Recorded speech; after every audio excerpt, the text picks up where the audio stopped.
IFM News, Presyo Petrolyo.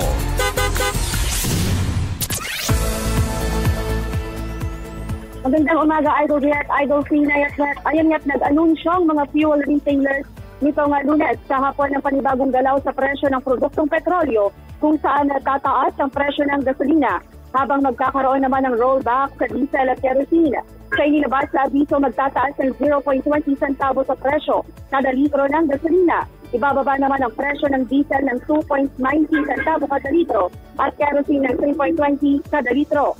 Noong nakaraang linggo, nagpatupad ng mixed price adjustment sa mga kumpanya kung saan ibinaba ang presyo ng gasolina ng 0.20 centavo kada litro habang tinaasan naman ang diesel ng 0.15 centavo at kerosene na 1 peso 30 centavo.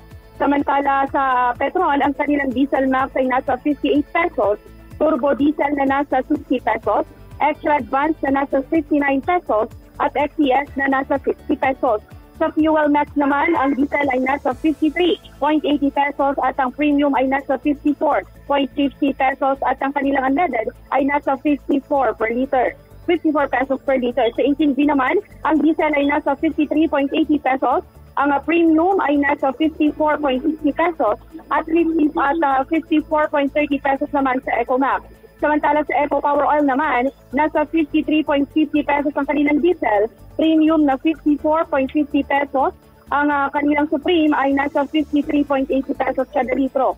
At nauna nang iniulat ng Department of Energy Oil Industry Management Bureau ang posibleng rollback ngayong linggo bunsod ng inaasahang ceasefire sa pagitan ng Ukraine at Russia na maaaring magresulta sa pag-alis ng Western sanctions sa Russian oil, gayon din ang banta ng oversupply sa pandiigdigang merkado. Para sa oil price update, ang si Idol Shovi Gagarin, Idol. IFM News, Presyo Petrolyo.